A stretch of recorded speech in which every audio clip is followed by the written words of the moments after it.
The rain poured down on the dark Chicago streets as Alexandria Okafor's Louboutin heels clicked against the wet pavement. She'd just left another exhausting board meeting, her third this week, when she saw him, a man in tattered clothes kneeling beside a shivering child, wrapping the little girl in his only jacket despite the freezing November wind cutting through his thin shirt.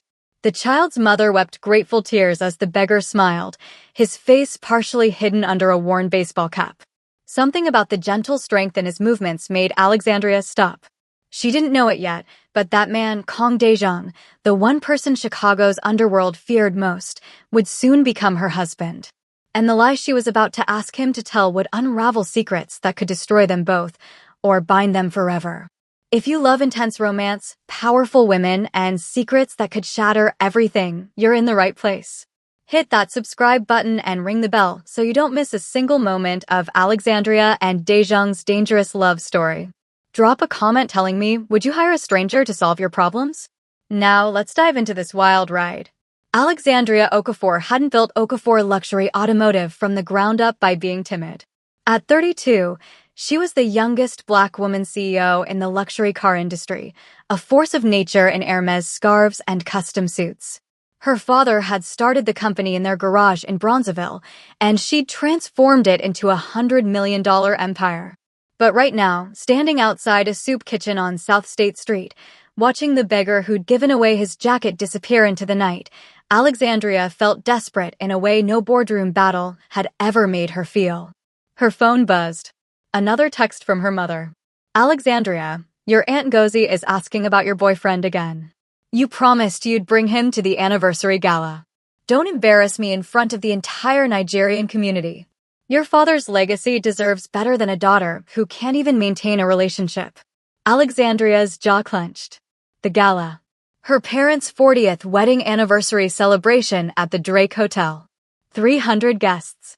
Every successful Nigerian family in Chicago would attend.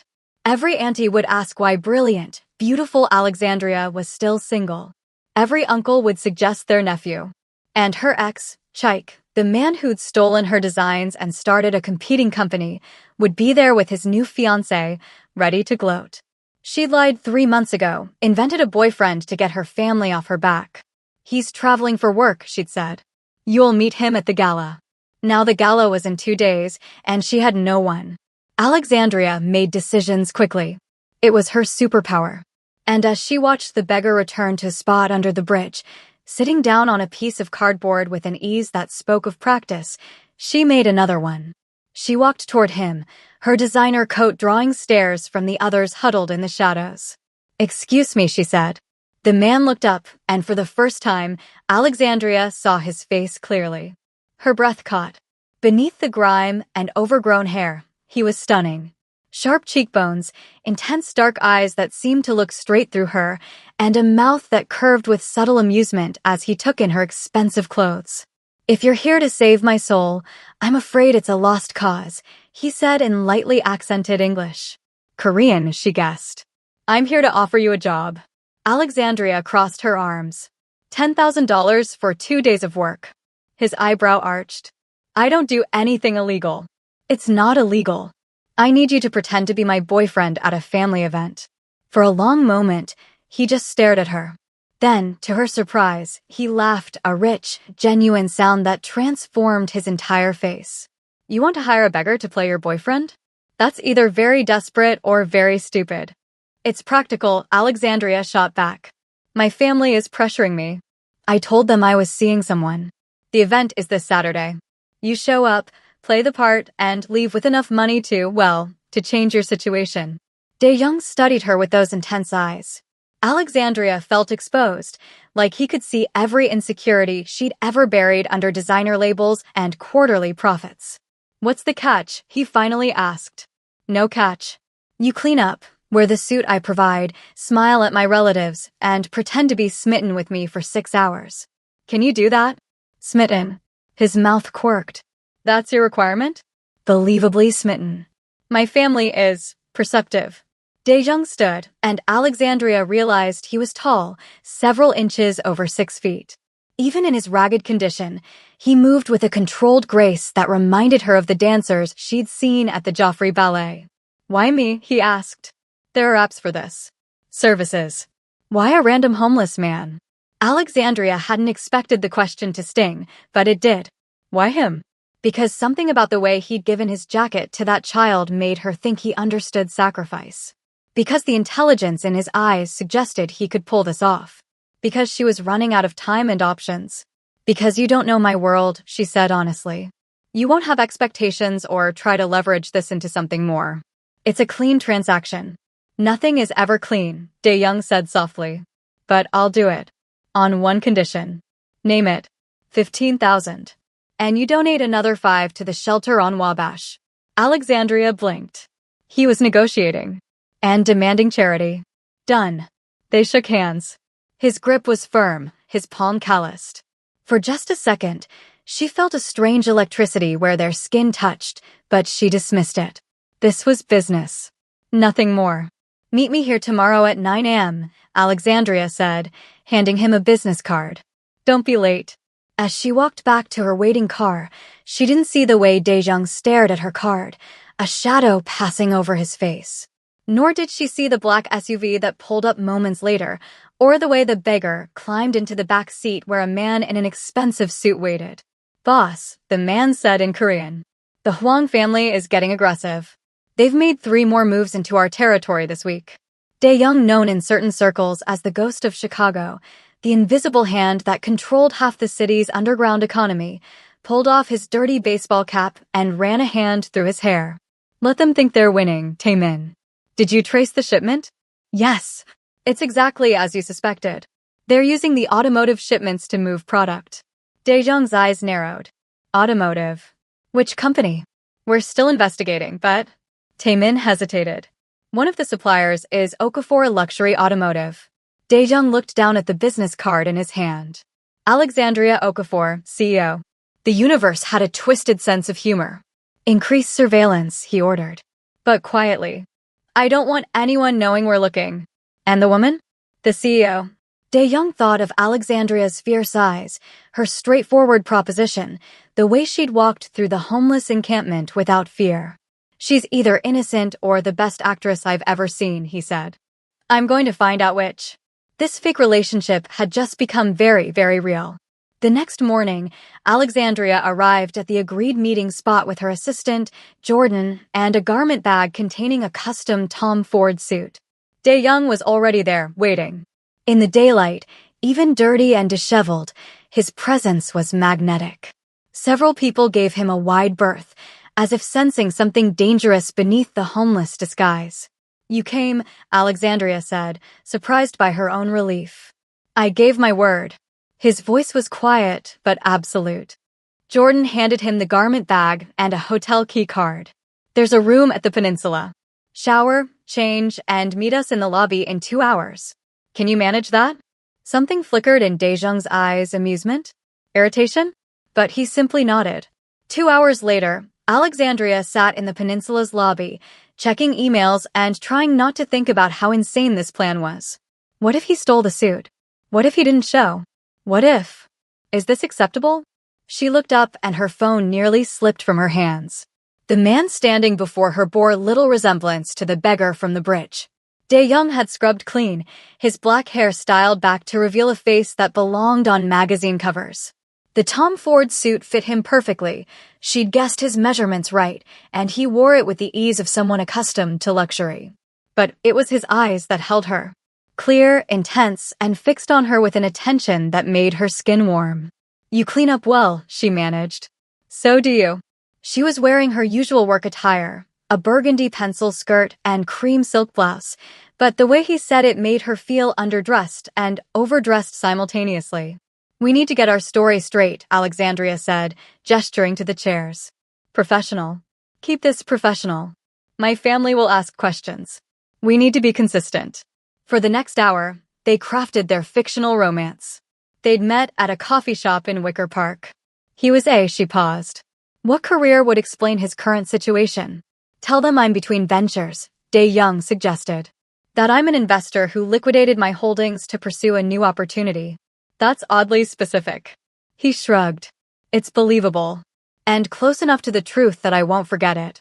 Alexandria wondered what truth he meant, but didn't push. They'll want to know about your family. Tell them I'm estranged from my family in Seoul. That I came to America to build something of my own.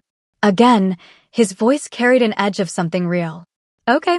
And we've been dating for 3 months. Long enough to be serious, short enough to explain why they haven't met me. They continued building the story, and Alexandria found herself surprised by how quick he was, how easily he understood what details would satisfy her family's curiosity. He asked questions about her business, her parents, her life, and listened with complete focus. You're good at this, she said finally. At lying. At reading people. Daejung's smile was sad. It's a survival skill. That evening, Alexandria took him shopping on Michigan Avenue. He needed shoes, accessories, a coat. As they moved through Nordstrom, she noticed how salespeople responded to him, with respect, almost deference, despite knowing nothing about him. He carried himself like royalty. You've done this before, she observed as he selected a watch with practiced ease. Done what? Moved in wealthy circles. He met her eyes in the mirror. I told you. I'm between ventures. I wasn't always. He gestured vaguely. Homeless. Simplified. Alexandria wanted to ask more, but her phone rang. Her mother. She answered with practiced cheerfulness. Mom? Yes, everything's fine. Actually, Daeyoung just got back into town. You'll meet him Saturday. She listened for a moment, then her expression tightened. Yes, I know Chaik will be there with Kemi. No, I don't care. I've moved on. When she hung up, Daejeong was watching her with those too perceptive eyes. The ex, he asked. How did you? Your voice changed. And you said you'd moved on with a little too much emphasis. Alexandria sighed, surprised by her own urge to confide in this stranger. Chaik and I dated for 3 years. I thought we'd get married. Then I discovered he'd been stealing my designs, feeding them to a competitor. By the time I found out, he'd already left me for Kemi, the daughter of my biggest investor. He sounds stupid. Excuse me? Stealing from you, leaving you, stupid. A smart man would have stayed and built an empire with you instead. The compliment, delivered so matter-of-factly, warmed something in Alexandria's chest that had been cold for a long time. Well, she said lightly, I built the empire anyway. Just without him. I don't doubt it. They finished shopping as the sun set, painting Chicago's skyline in golds and pinks. As they walked back to where her driver waited, Daeyoung suddenly stopped. What is it? Alexandria asked. He was staring across the street at a sleek black sedan with tinted windows. For just a moment, his entire demeanor shifted, became harder, dangerous. Then he blinked and the beggar-turned-gentleman was back. Nothing, he said. Thought I saw someone I knew. But Alexandria noticed he positioned himself between her and the street as they walked, one hand hovering near her elbow in an almost protective gesture. Who are you really? She wondered. But she didn't ask. Couldn't ask. Because in 2 days, this would all be over, and he'd disappear back into his life while she returned to hers. It was better not to know. She had no idea how wrong she was. The Drake Hotel's grand ballroom glittered with crystal chandeliers and elegant ice sculptures. Alexandria's parents had spared no expense for their anniversary celebration. 300 guests mingled beneath gold and ivory decorations, a sea of expensive gowns and tailored suits. Alexandria stood in the hotel corridor, smoothing down her emerald green gown, a custom Prada that hugged her curves and made her dark skin glow. Beside her, Daeyoung adjusted his cufflinks with steady hands. Ready? She asked. Are you? She looked at him, really looked. In his midnight blue suit, hair perfectly styled, he was devastating. But it was more than his looks. He exuded power, confidence, control. Nothing like the man she'd found under a bridge. Who are you? The question slipped out before she could stop it. Daejeong met her eyes. Tonight, I'm your devoted boyfriend. Isn't that enough? It should have been. But Alexandria's instincts, the same ones that had built her company, screamed that there was so much more to this man. Before she could respond, the doors opened and her mother appeared, resplendent in gold and coral traditional Nigerian attire. Alexandria. Ngozi Okafor swept forward, then stopped short when she saw Daejeong. Her eyes widened, traveling from his face to his clearly expensive suit. And this must be. Mom, this is Kang Dae-young. Dae-young, my mother, Ngozi Okafor. Dae-young bowed slightly, a gesture of respect that was neither too much nor too little. Mrs. Okafor, it's an honor. Alexandria speaks of you constantly. Does she? Ngozi's shrewd eyes assessed him. And what is it you do, Mr. Kang? I'm an investor. Currently restructuring my portfolio for a new venture. How vague. But she smiled. Well, you're very handsome. Come, let me introduce you to everyone. As her mother led them into the ballroom, Alexandria whispered, she likes you. That was easy. The mother was never going to be the problem, Dae-young murmured back. It's the aunties who will interrogate me. He was right. Within 15 minutes, they were surrounded by a circle of Nigerian women in spectacular geli headwraps and asoebi, all firing questions at Dae-young with the precision of FBI agents. So you're Korean? How did you meet our Alexandria? Coffee shop in Wicker Park. She was arguing with someone on the phone about engine specifications, and I was fascinated. You understand cars? I understand passion. And your niece is very passionate about her work. The aunties tittered. Alexandria fought a smile. What are your intentions toward our girl? Dae-young's hand found Alexandria's, his fingers intertwining with hers. The gesture felt natural, easy, and sent electricity up her arm. My intentions, he said quietly, are to support her in every way she'll let me. Alexandria is extraordinary. I'm just trying to keep up. The sincerity in his voice made Alexandria's breath catch. He's acting, she reminded herself. But it felt so real. Well, Aunt Ngozi declared, he's much better than that Chaik. That boy had no substance.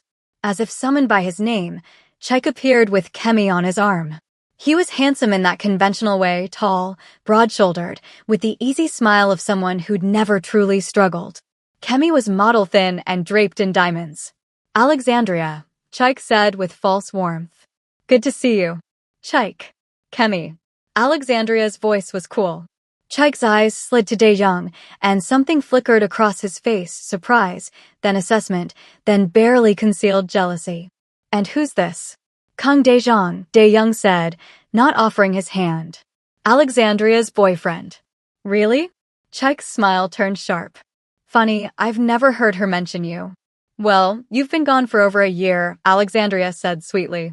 A lot has changed. Clearly. Chaik looked Dae-young up and down.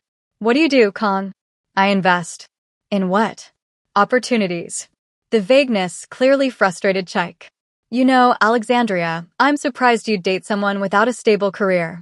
That's not usually your style. Before Alexandria could respond, Dae-young stepped closer to her, his arm sliding around her waist in a possessive gesture that made her pulse race. Alexandria's style, he said quietly, is none of your concern anymore. Is it? The threat beneath the polite words was unmistakable. Chaik's smile faltered. Of course not. I was just leaving, Dae-young finished. I believe they're about to start dinner. Dismissed, Chaik had no choice but to retreat with Kemi, who looked back at Dae-young with obvious interest. Once they were gone, Alexandria exhaled. That was, thank you. He's an idiot, Dae-young said flatly. And a coward. Real men don't steal. They build. Speaking from experience? His eyes met hers, suddenly intense. Always. Dinner was an elaborate affair, jollof rice, egusi soup, pepper soup, alongside American classics. Alexandria's father, Obi Okafor, held court at the head table, telling stories of his journey from Nigeria to Chicago, building his little automotive shop into something more. Dae-young listened intently, asking intelligent questions that made Obi beam with pleasure. You understand business, Obi said approvingly. Not like that last one. What was his name? We don't mention him, Daddy, Alexandria said quickly. Good riddance. This one has a brain. Obi leaned toward Dae-young. Tell me, what do you think of the luxury automotive market right now? What followed was a 40-minute conversation about market trends, manufacturing costs, and emerging technologies that left Alexandria's head spinning. Dae-young spoke with the authority of someone who'd studied the industry extensively or worked in it. How do you know all this? She whispered when her father was distracted by another guest. I read, Dae-young said simply. But there was something evasive in his tone. After dinner, there was dancing. Traditional Nigerian music filled the ballroom, and Alexandria's relatives pulled them onto the floor. Daejong moved with surprising rhythm, learning the steps quickly, laughing when he got them wrong. Alexandria found herself genuinely enjoying herself. He was charming, attentive, and made her feel like the only woman in the room despite being surrounded by hundreds. When the music shifted to something slow, he pulled her close, one hand on her waist, the other cradling her fingers. "You're a good actress," he murmured. "What do you mean?" "You almost look like you actually like me." "Maybe I do," she admitted. "You're not what I expected." "What did you expect?" "Someone more desperate. Someone grateful for the money." His laugh was low, intimate. "Oh, I'm grateful. Just not for the reasons you think." "What does that mean?" But before he could answer, the lights suddenly went out. The ballroom plunged into darkness. Screams erupted. Alexandria felt Daejong's grip on her tighten, pulling her against his chest in one swift movement. "Stay close to me," he breathed in her ear. "Don't move." His voice had completely changed to harder, commanding. This wasn't the polite boyfriend or the humble beggar. This was someone else entirely. Emergency lights flickered on, casting eerie shadows. Someone shouted about the fire exit. People began pushing toward the doors in confusion. And then Alexandria saw them, 3 men in dark suits moving purposefully through the crowd. Not panicking like everyone else. Searching. Daejong saw them too. His body went rigid. "We need to go," he said urgently. "Now." "What? Why? What's happening?" "Trust me, Alexandria. Please." She looked up at his face and saw something that made her decision instant fear. Not for himself, but for her. "This way," she said, grabbing his hand and pulling him toward the kitchen entrance. Years of events at this hotel meant she knew every exit. They slipped through the service corridors as chaos erupted behind them. Alexandria's heart pounded. She heard shouting in a language she didn't recognize, Korean maybe? "Keep moving," Daejong urged. They burst out into the cold night air of the back alley just as a black SUV screeched to a halt in front of them. Alexandria's scream died in her throat as the door opened and a man in a suit stepped out. "Boss," the man said in Korean. "We need to go. They found you." "Boss?" Daejong responded in rapid Korean, then turned to Alexandria. His face was anguished. "I can explain," he started. "Explain what? Who are these people? What's happening?" "Boss, we don't have time," the man pressed. Daejong made a decision. "Get in the car, Alexandria." "What?" "No. They're looking for me, which means anyone with me is in danger. I can protect you, but you need to get in the car right now." More shouts from inside the hotel. The men in suits were getting closer. Alexandria looked at Daejong, really looked at him. At the authority in his stance, the way the other man called him boss, the expensive SUV that had appeared out of nowhere. Every instinct screamed danger. But underneath that, something else whispered, "Trust him." She got in the car. "Okay, can we just pause for a second?" Who asked Daejong really, and what has Alexandria just gotten herself into? If you're as hooked as I am, make sure you're subscribed because this story is about to get wild. Drop a comment, Team Runaway or Team Trust Him. Now, let's see what happens next. The SUV raced through Chicago streets, taking turns so sharp that Alexandria had to grip the handle to stay upright. Daejong sat beside her, speaking rapid-fire Korean into his phone while the driver navigated with professional precision. When he finally hung up, Alexandria turned to face him. "Start talking," she demanded. "Right now." Daejong looked at her, and she saw him weighing his options. Finally, he sighed. "My name is Kong Daejong." That part was true. What wasn't true was the homeless part. Obviously. "I'm the head of the Kong family. We control significant portions of Chicago's underground economy, gambling, loans, protection services, and legitimate businesses used to clean the money. My father built the organization from nothing when he came from Seoul 30 years ago. When he died 5 years ago, I took over." Alexandria's world tilted. "You're a criminal." "I'm a businessman who operates in gray areas," he corrected. "There are rules, honor. We don't hurt innocents, don't deal in things that destroy communities. But yes, by the letter of the law, I'm a criminal. And the Beggar Act? I go undercover sometimes. It helps me understand the street, see threats coming, identify who needs help." I was doing reconnaissance on a rival family when you approached me. You've been lying to me this entire time. No. His voice was firm. I've been omitting truths. Everything I said tonight was real. Your ex is an idiot. You are extraordinary. And this, he gestured between them, is the most genuine I've been with anyone in years. That's supposed to make this better? It's supposed to explain why I took your offer. I could have said no. I should have. But I wanted to know you, and I told myself it was for business, that I needed to investigate your company because we suspected them of being used in a smuggling operation. But the truth is, Alexandria Okafor, from the moment you walked up to me with that ridiculous proposal, I was fascinated. Alexandria's mind raced. My company. You said smuggling. What are you talking about? Dae-young hesitated, then pulled out a tablet. He brought up photos, shipping manifests, warehouse images, containers marked with her company's logo. Someone is using Okafor Luxury Automotive's supply chain to move illegal goods. High-end pharmaceuticals, weapons components, potentially more. We've been tracking a rival organization, the Huang family, for months, and the trail leads to your shipments. That's impossible. I oversee every. Alexandria stopped. Wait. 3 months ago, we brought on a new logistics partner. They were recommended by whom? Her stomach dropped. By Chaik. He said it was a peace offering, that his new company used them, and they were excellent. Dae-jung's expression darkened. Your ex is either involved or being used. Either way, you're in danger. And those men at the hotel? Huang family soldiers. They've been trying to identify me for years. I'm careful I change appearances, I stay anonymous. But someone must have leaked my location. The SUV pulled into an underground garage beneath a gleaming high-rise. They exited and took a private elevator up, the driver and another security guard flanking them.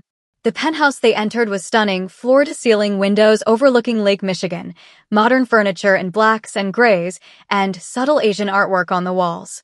But Alexandria barely noticed the decor. She was too busy processing the fact that she'd hired a Mafia boss as her fake boyfriend. I need to think, she said, pulling away from Dae-jung's steadying hand. This is insane. You're a criminal. My company's being used for smuggling. Men with guns crashed my parents' anniversary party. We don't know if they had guns. Don't, she snapped. Don't minimize this. I hired you for a simple job. Now I'm in some kind of Mafia safe house because a rival gang is after you. You're right, Dae-young said quietly. You're absolutely right. I should have walked away the moment you approached me. But I didn't, and now you're involved. So here's what's going to happen. You're going to stay here tonight where it's safe. Tomorrow, my people will escort you home, and we'll quietly clean up the smuggling operation using your company. You'll never see me again. This will all be a strange story you tell yourself. Just like that. Just like that. Alexandria stared at him. At this man who'd been 3 different people in as many days. Who looked at her like she was something precious even while admitting he was dangerous. What if I don't want that? She heard herself say. Dae-young froze. What? What if I want to understand? What if I want to fix this myself? She stepped toward him. That's my company, my father's legacy.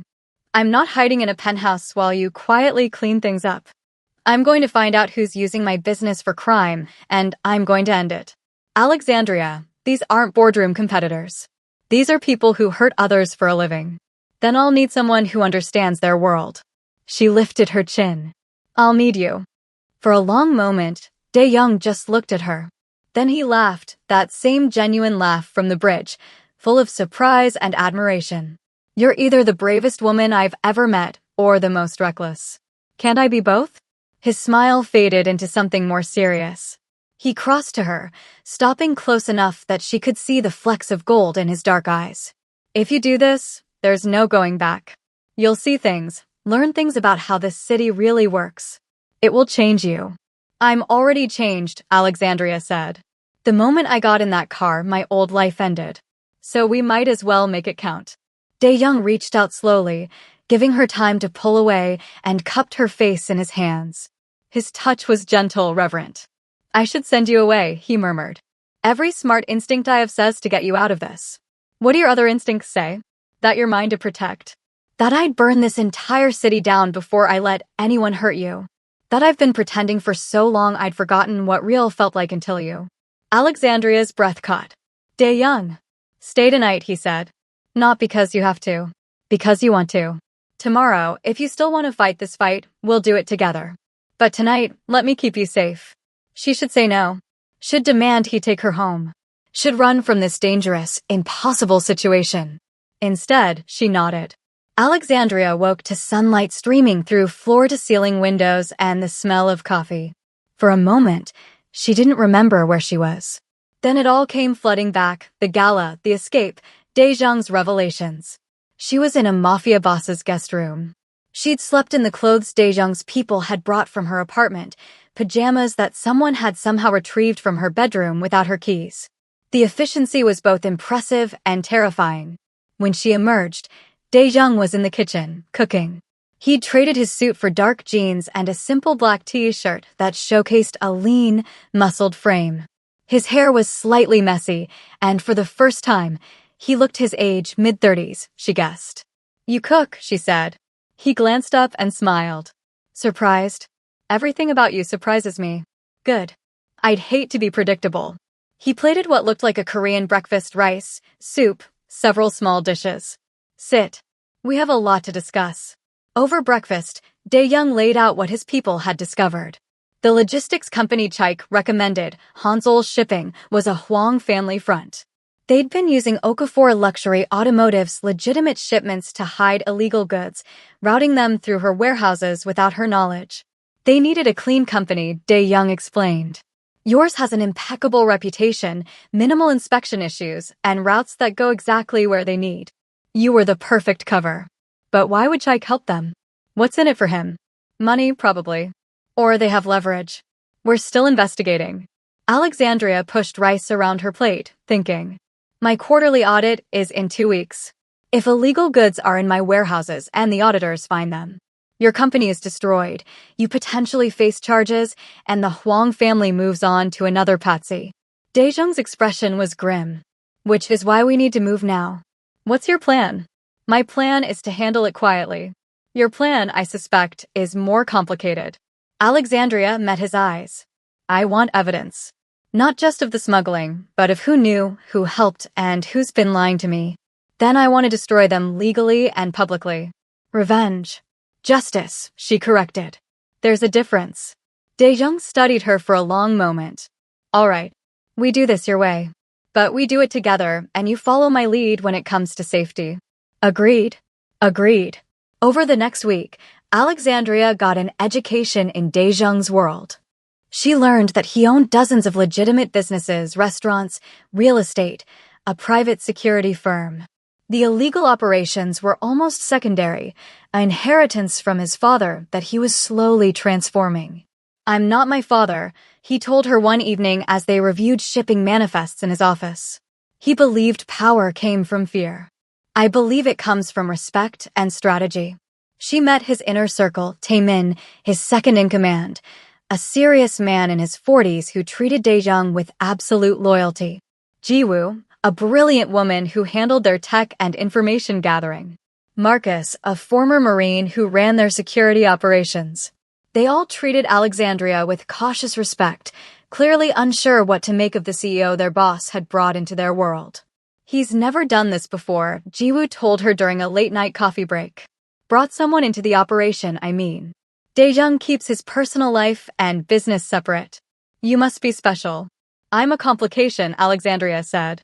Maybe, but he looks at you like you're worth every complication. Alexandria didn't know what to do with that. She and Dae-jung fell into a routine. Days, she ran her company, acting normal while quietly investigating with Jiwoo's help. Nights, she came to the penthouse, it was safer, Dae-jung insisted, and they worked on building their case. Somewhere in that week, the lines blurred. It was the small things. The way Dae-jung always had her favorite tea ready. How he'd drape his jacket over her shoulders when she worked late and got cold. The brush of his hand against hers when passing documents. The way his eyes followed her across a room. And it wasn't one-sided. Alexandria found herself noticing everything about him. The intensity when he strategized. The gentleness when he spoke to his housekeeper in Korean.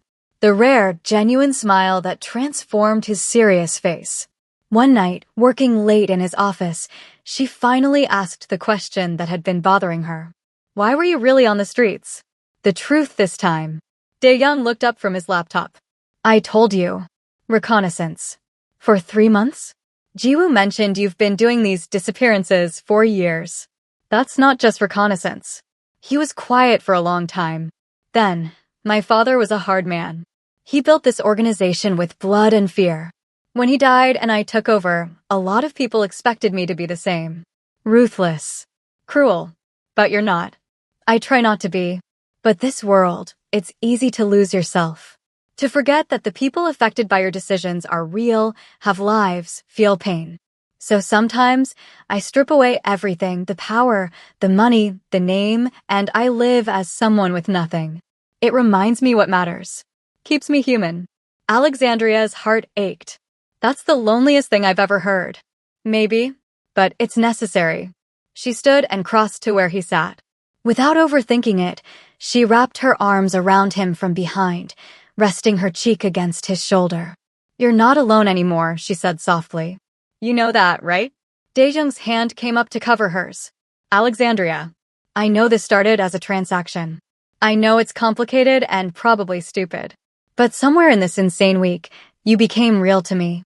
Not the beggar, not the CEO, not the mafia boss. Just Dae-young. He turned in her embrace, his hands framing her face. You scare me, he admitted.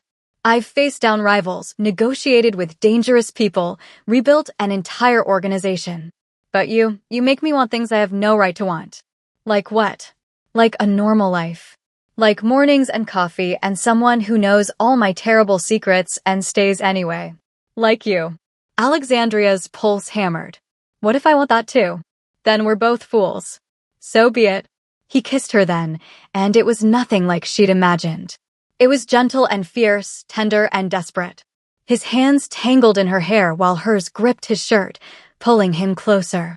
When they finally broke apart, both breathing hard, Dae-young rested his forehead against hers. This is dangerous, he murmured. Everything about you is dangerous. I'm serious, Alexandria. If we do this, really do this, you become a target. Everyone who wants to hurt me will see you as a weakness. Then we make sure they fail. She pulled back to look him in the eyes. I'm not some delicate flower, Dae-young. I built a company in an industry that didn't want me. I survived betrayal and sabotage. I can handle whatever comes. His smile was proud and sad at once. I know you can. That's what terrifies me. 3 days later, they had everything they needed. Jiwoo had traced the money trail from Hansol's shipping directly to accounts controlled by Chaik's new company. More damning, they'd found communications showing he'd actively helped the Huang family identify which of Alexandria's shipments to use. He sold you out for $2 million, Dae-young said, disgusted. Not even a lot of money in the grand scheme of things. Alexandria stared at the evidence on the screen. She'd loved Chaik once, or thought she had. Seeing proof of his betrayal should have hurt more. Instead, she just felt cold rage. We need to get him on record, she said, admitting it. Otherwise, he'll claim the documents are forged. I can arrange that, Taemin said. We wire you up, you meet with him, get him talking. No, Dae-young said immediately. Too dangerous. I'll have a full security team. I said no. Dae-jung's voice was absolute. We find another way. Alexandria touched his arm. Dae-young, this is the cleanest path. I can do this. You're asking me to send you into a meeting with a man who's working with people who would hurt you without hesitation. I'm telling you I can handle it. You said we're partners in this.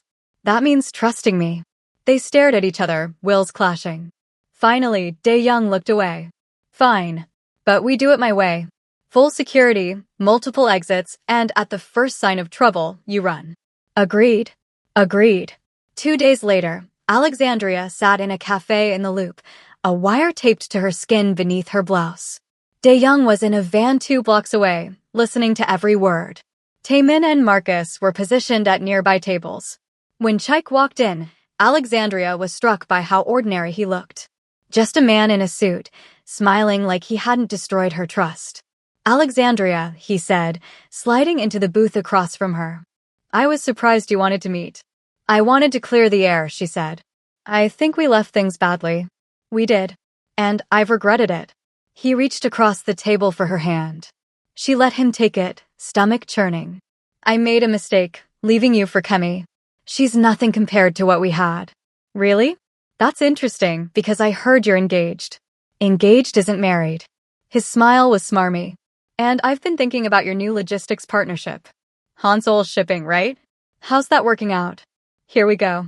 Actually, that's one reason I wanted to talk. There have been some irregularities. Shipments that don't match manifests, containers that arrive heavier than they should be. Do you know anything about that? Chaik's expression flickered, just for a moment. Why would I know anything? Because you recommended them. I just wondered if you'd experienced similar issues. No, everything's been smooth on our end. He was lying. She could see it in the way his eyes shifted left.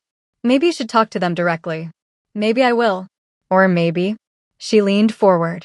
Maybe I should ask why you really recommended them. What did they offer you, Chaik? His face hardened. I don't know what you're implying.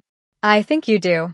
I think you helped Hansol shipping, helped the Huang family, use my company for smuggling. I want to know why. You're paranoid. But his hand withdrew from hers. Am I? Because I have evidence. Financial transfers, emails, shipping records. I have everything, Chaik. So I'm giving you one chance to tell me the truth. Why did you do it? For a long moment, he just stared at her. Then he laughed, but it wasn't a pleasant sound. You always were too smart for your own good. Fine. Yes, I helped them. They approached me after I left, said they needed a clean shipping operation, and offered me money. Easy money. Why shouldn't I take it? Because it's illegal. Because it's my company, my reputation on the line. Your company that you chose over me, Chaik spat. Do you know what it was like, being with you? Everything was always about Okafor Luxury Automotive. Your father's legacy. You never had time for us, for me. So yes, when the opportunity came to make money off your precious company, I took it. So this is my fault? Alexandria's voice was ice. You commit crimes and it's because I worked too hard? You're not a victim here, Alexandria. You're... He stopped. His eyes had drifted past her shoulder, and his face went pale. Alexandria turned. 3 men had entered the cafe. Korean, wearing expensive suits. Even without Daejung's training, she would have recognized the danger in their movements. We need to go, Chaik said suddenly, standing. Right now. What? Why? Because I lied about one thing. The Huang family? They don't just use your company. They're planning to take it. And they sent me here to keep you busy while they made their move. Alexandria's blood froze. What move? Your warehouse. The main one. They're there right now, planting enough illegal product to bury you. You'll be arrested, the company will collapse, and they'll buy it for pennies. I'm sorry, I didn't know they'd. One of the Korean men called out in their language. Chaik's eyes widened. Run, he told Alexandria. If you've ever trusted me, run right now. In her ear, through the wire, she heard Daejung's voice, tight with controlled fury. South exit. Marcus is there. Move. Now. Alexandria ran. She burst through the cafe's back door into an alley where Marcus waited with a car. Behind her, she heard shouting, the crash of tables. Get in, Marcus yelled. She dove into the back seat just as Taemin appeared from the cafe, supporting a bleeding Chaik. He got in the way, Taemin said grimly. Took a hit meant for her. They sped away, tires screeching. Alexandria pressed her hand to Chaik's side where blood seeped through his shirt. Stay with me, she urged. We'll get you to a hospital. Warehouse, Chaik gasped. You have to stop them. If they succeed, we will. Just stay awake. The car raced through Chicago and Alexandria's phone buzzed. Dae-young, are you hurt? His voice was tight. I'm fine. Chaik's injured. We're going to. I know. Marcus is taking you to our doctor. I'm already heading to the warehouse. Dae-young, wait for backup, don't. They threatened you. They're destroying your father's legacy. I'm not waiting. The line went dead. Terror flooded Alexandria. Marcus, change of plans. Take me to the warehouse. Boss said. I don't care what he said. That's my company and he's not facing the Huang family alone. Drive. Now. Marcus met her eyes in the rearview mirror and must have seen something that convinced him because he spun the wheel, changing direction. Alexandria held Chaik's hand as they raced toward a confrontation that would either save everything or destroy it all. The warehouse district was dark and industrial, filled with shipping containers and the smell of Lake Michigan. Alexandria's main facility loomed ahead, lights blazing despite the late hour. "Stay in the car," Marcus ordered as they pulled up. "I'll assess." Alexandria was already out, running toward the building. Behind her, Marcus cursed and followed. Inside, chaos reigned. Shipping containers had been forced open, their contents spilled. Men in dark clothes worked quickly, loading packages into Okafor-branded boxes. And in the center of it all stood two figures, Daejung and a man Alexandria didn't recognize, circling each other like predators. "Kong Daejung," the stranger said in accented English. "The ghost finally shows his face." "Huang Jin-soo," Daejung replied.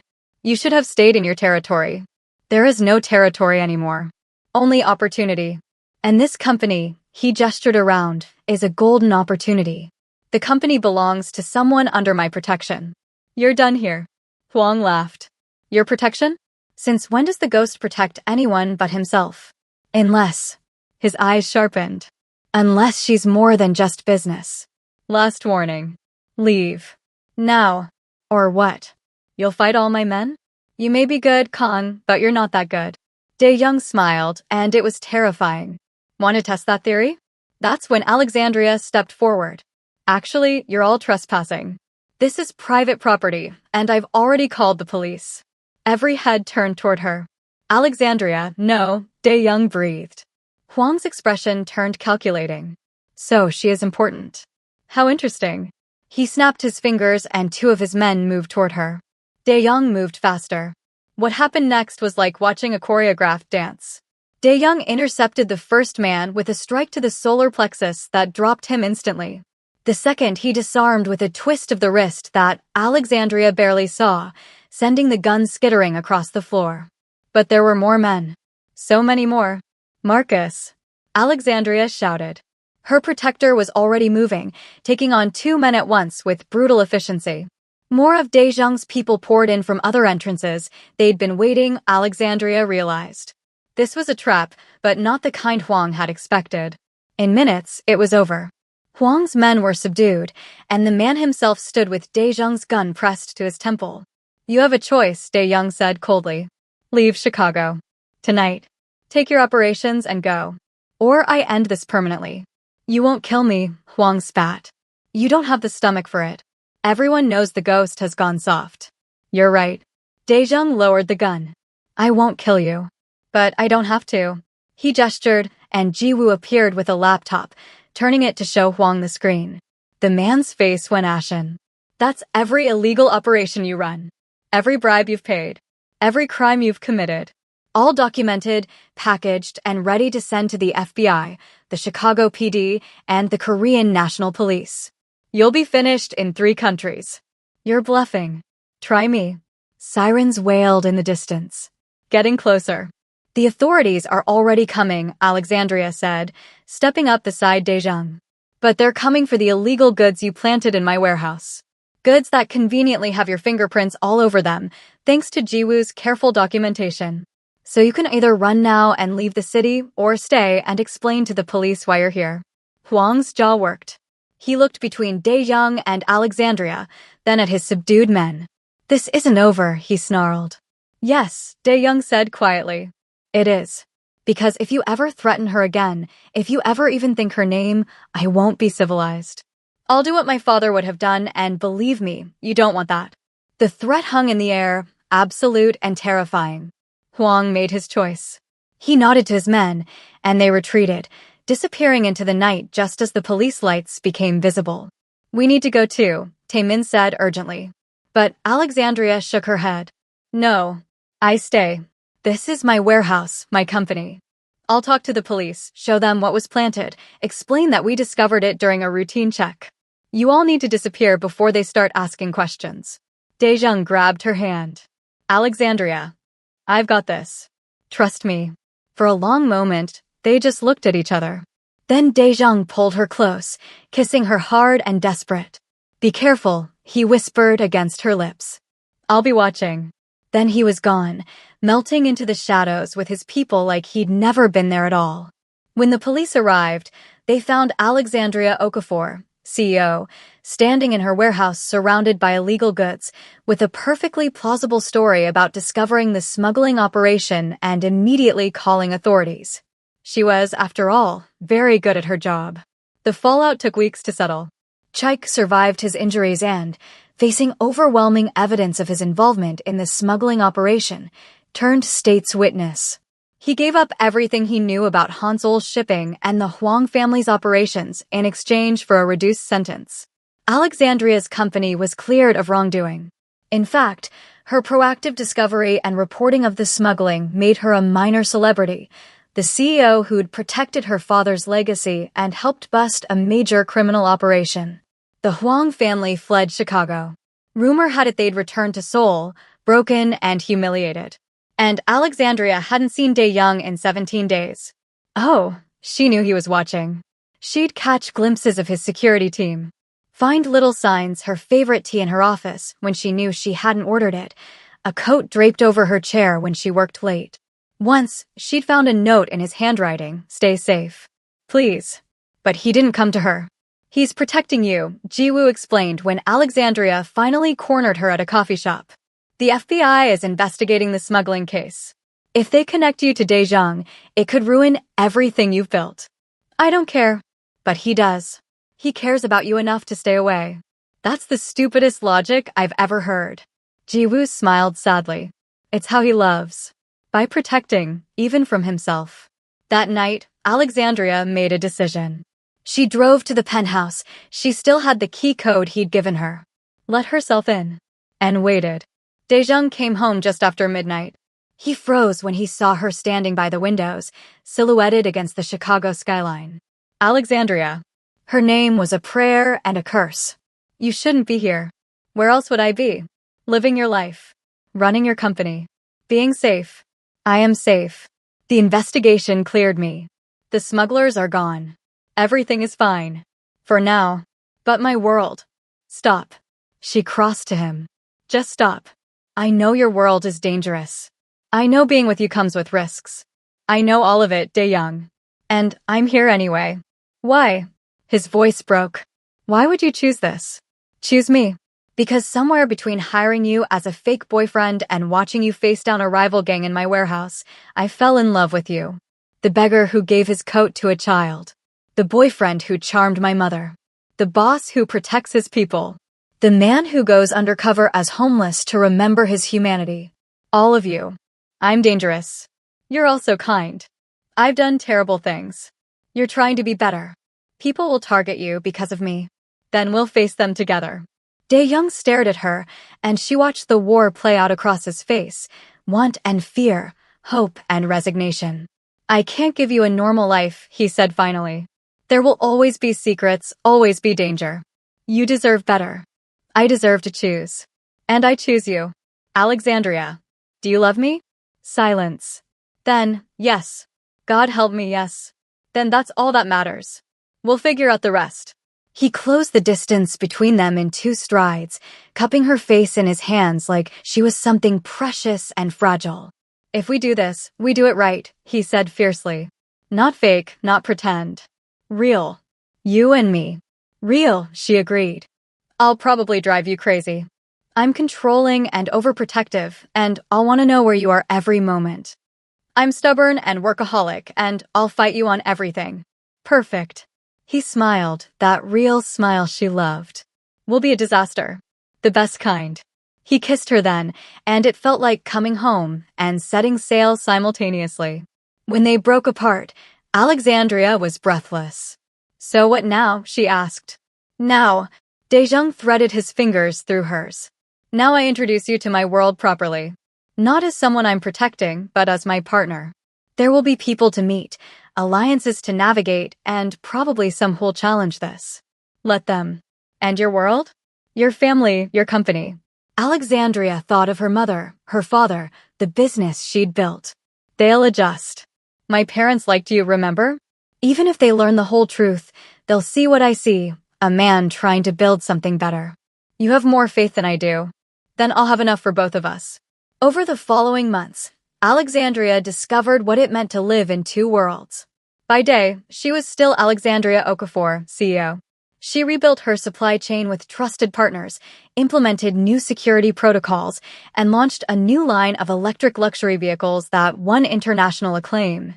By night, she learned the intricate politics of Daejung's organization. She met with the families who'd allied with the Kangs, attended dinners where business was discussed in Korean and English and code.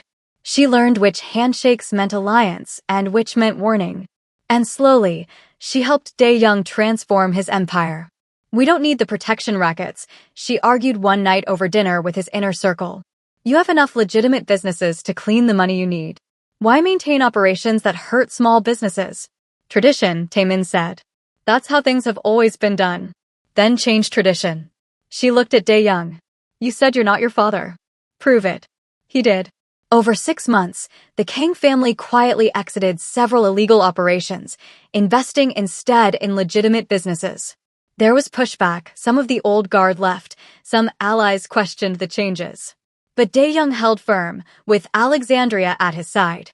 "You're making me soft," he told her one night, both of them exhausted from a particularly difficult negotiation. "I'm making you better," she corrected. "There's a difference." The proposal came on a random Tuesday. They were in the penthouse, reviewing contracts, hers for a new manufacturing plant, his for a restaurant acquisition. Domestic and ordinary, except for the armed guards downstairs and the fact that half the documents were in code. "Marry me," Daejung said suddenly. Alexandria looked up from her laptop. "What?" "Marry me.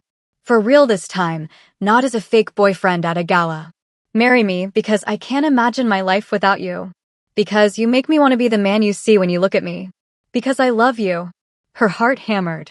"Daejung, I know it's complicated.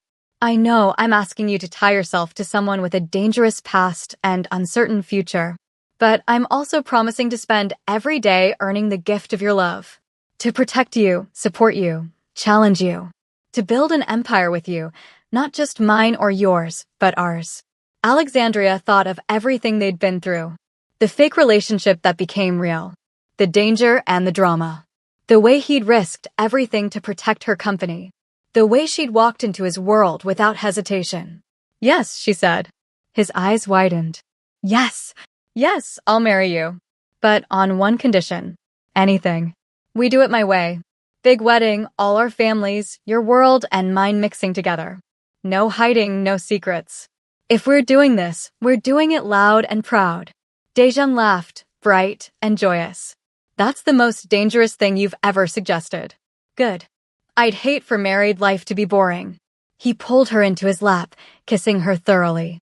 "Boring is the one thing we'll never be." The wedding planning was, as expected, chaos. Alexandria's mother had opinions about everything: the venue, the flowers, the guest list. Daeyoung's people had concerns about security and protocol. And navigating the guest list when half the invitees were legitimate business people and the other half were connected to less legal enterprises required diplomatic skills that made UN negotiations look simple. "We can't seat the Kim family near the police commissioner," Jiwoo said, studying the seating chart with military precision. "Why not?" "They run a restaurant chain," Alexandria said. "And a gambling operation. The commissioner's been trying to prove it for years. So seat them on opposite sides of the room. This isn't that complicated." Daejung, wisely, stayed out of most planning. His contribution was simple: "I just need you there. Everything else is details." But he did insist on one thing: meeting Alexandria's parents properly, telling them the truth about who he was. "Are you sure?" Alexandria asked. "We could just let them think you're a regular investor. I won't start our marriage with your family believing a lie. They deserve to know who you're choosing." So on a sunny Saturday, they drove to Bronzeville to have dinner with Obi and Gozi Okafor. Alexandria's childhood home was warm and filled with the smell of her mother's cooking. Her father greeted them at the door, pulling Alexandria into a hug before shaking Daejung's hand. "Good to see you again, young man. You clean up well." "Thank you, sir." Over dinner, jollof rice, plantains, and pepper soup, they made small talk. But Alexandria could see her mother's shrewd eyes assessing, questioning. Finally, over dessert, Ngozi set down her fork. "So, Daejung, you're an investor, you said?" "Actually, Mrs. Okafor, that's not entirely accurate." Daejung set down his own fork, meeting her gaze directly. I came here tonight to tell you the truth about who I am and what I do, because I love your daughter and I won't build our life on deception. Alexandria's father leaned forward, suddenly alert. I'm the head of the Kang family, Dae-jung continued. We're an organization that operates in Chicago's underground economy. Some of what we do is legal. Some of it isn't. I inherited this position from my father 5 years ago, and I've been working to transform it into something more legitimate ever since. Silence. Alexandria held her breath. You're telling us you're a criminal, Obi said slowly. I'm telling you I've operated outside the law, yes. But I'm also telling you that I'm working to change that and that I would never let any harm come to Alexandria or her company. In fact, I helped her stop a smuggling operation that was using Okafor Luxury Automotive. The operation that Chaik was involved in, Ngozi said. We heard about that. We thought you were just helping, we didn't realize. I was the one who identified it. My people uncovered the evidence. Obi looked at his daughter. You knew about this? About what he is. I know exactly who he is, Daddy. And I love him anyway. Alexandria, this is dangerous. Everything worthwhile is dangerous, she said. Building a company is dangerous. Starting over in a new country is dangerous. You did it anyway. This is my choice, and I'm asking you to respect it.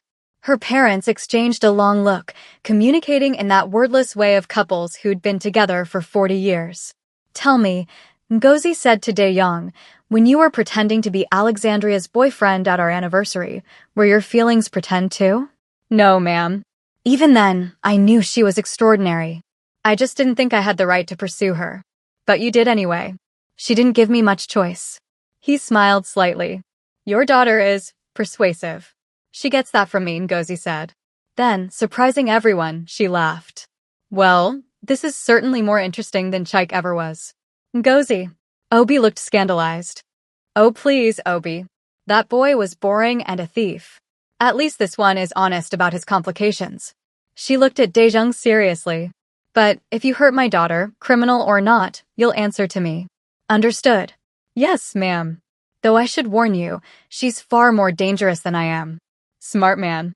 The rest of the evening passed in surprising ease. Obi questioned Dae-jung extensively about his business plans, his vision for the future, his intentions toward Alexandria. And Dae-jung answered honestly, holding nothing back. As they left, Obi pulled Alexandria aside. Are you sure about this, honey? More sure than I've been about anything except the company. He studied her face, then nodded. Then we'll support you. But Alexandria, be careful. Love is wonderful, but it's not always enough. I know, Daddy. But it's a start.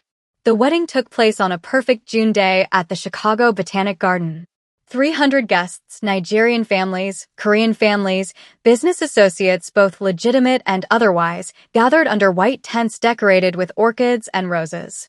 Alexandria wore a custom gown that incorporated both Korean and Nigerian design elements, white silk with intricate embroidery, and a traditional geli head wrap in gold and cream. Dae-jung wore a tuxedo with subtle Korean details in the embroidery, and when Alexandria walked down the aisle on her father's arm, the look on his face made her heart soar. The ceremony blended traditions from both cultures.